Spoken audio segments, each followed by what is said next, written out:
क्यों बेटा, कई महीने हो गए लेकिन हमने किराया नहीं दिया है इस घर का। हमारा मकान मालिक हमें जल्द ही घर से निकाल देगा। अगर हमने कुछ ही दिनों में पैसे ना दिए तो वो कौवा हमें निकाल देगा। हमें कुछ करनी होगी बेटा। अगर इस कड़कड़ाती ठंड में उस कौवे ने हमें निकाल दिया तो हम कहाँ जाएंगे? और मेरी बच्ची, तुम इस ठंड को कैसे सह पाओगी? मम्मा, लेकिन हमें तो कोई काम नहीं मिल रहा और मैं इतनी छोटी हूँ कि आपकी मदद भी नहीं कर सकती। हमें कालू अंकल से पहले ही बात कर लेनी चाहिए, वे हमारी बात जरूर सुनेंगे। टुनटुनी चिड़िया और पीहू चिड़िया आपस में बातें कर ही रहे थे, तभी वहाँ पे कालू कौवा आ जाता है। टुनटुनी चिड़िया, मैं यहाँ तुमसे अपना किराया लेने आया हूँ। 3 महीने हो गए लेकिन तुमने 1 रुपए भी किराए के नहीं दिए। तुम इसी तरह बोल बोल कर हर महीने टाल देती हो। इस बार मैं नहीं मानने वाला, मुझे अभी किराया चाहिए। अगर शाम तक तुम लोगों ने किराया नहीं दिया तो मेरा घर खाली कर देना।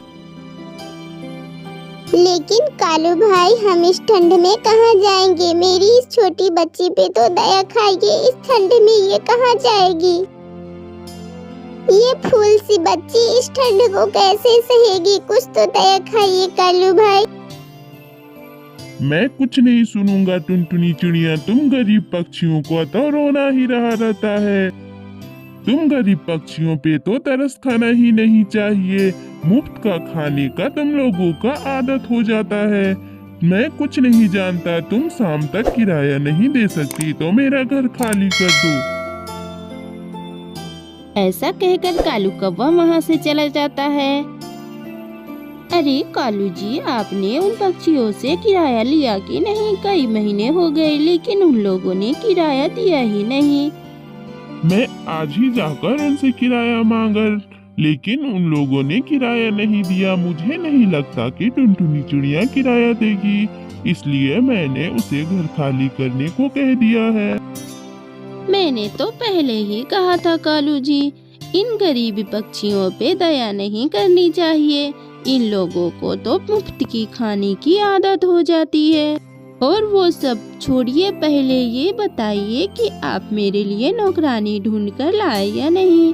इस कड़कड़ाती ठंड में तो मेरे हाथ काम ही नहीं कर रहे हैं, मुझसे काम नहीं होगा। अगर तुम आज नौकरानी ढूंढ कर नहीं लाया तो मैं तुम्हारा खाना भी बंद कर दूंगी, वरना खुद ही बनाकर खा लेना। मुझसे अब कुछ काम नहीं होगा। रानी कौवी की बातें सुनकर कालू कौवा सोच में पड़ जाता है। फिर उसे टुनटुनी चिड़िया की याद आती है। वे फौरन जाता है और टुनटुनी चिड़िया को बोलता है, अरे टुनटुनी चिड़िया, मैं इतना भी कठोर नहीं हूँ। मैं तुम्हें अपने घर में रहने दूंगा, लेकिन एक शर्त है। अगर तुम मेरे घर पे नौकरानी बनकर काम करोगी और मैं तनख्वाह भी नहीं दूंगा, तुम्हें किराए के बदले मेरे घर पे पूरा काम करना होगा। ठीक है कालू भाई, मुझे मंजूर है। मैं आज से ही आपके घर के सारे काम करूंगी। इस तरह मजबूर चिड़िया कालू कौवे के घर पे सारा काम करती और शाम को अपनी बेटी के पास आ जाती। मम्मा मम्मा, मुझे बहुत ठंड लग रही है। ये ठंड तो बढ़ती जा रही और मुझसे ये ठंड सही नहीं जा रही।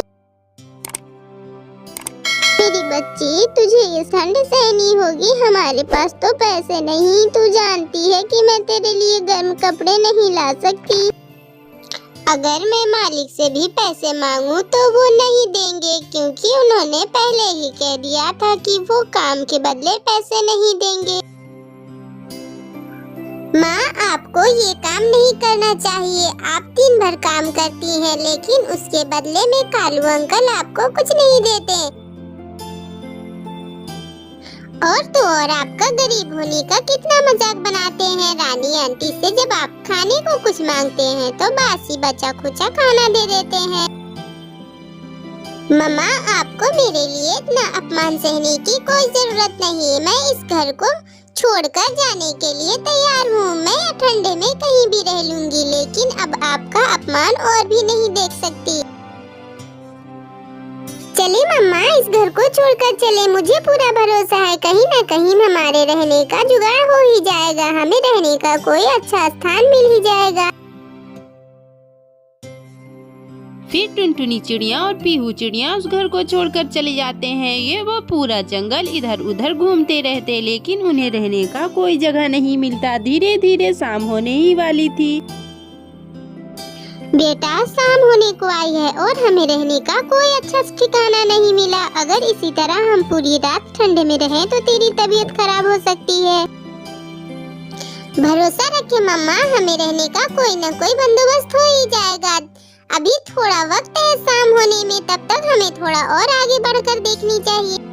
टुनटुनी चिड़िया और पीहू चिड़िया थोड़ा और आगे जाते हैं तो उन्हें पेड़ में एक घर दिखाई देता है।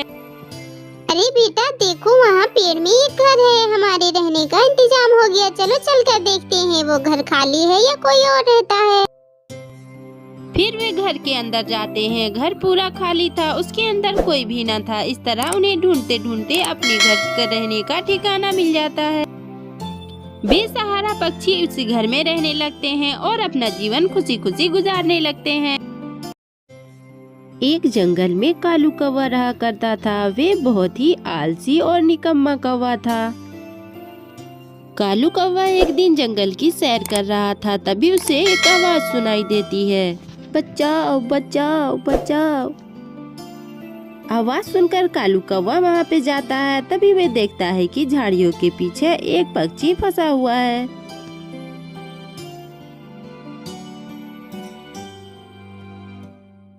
अरे कवि, तुम तो मेरी जाति की लग रही, लेकिन तुम इन झाड़ियों में कैसे फंस गई?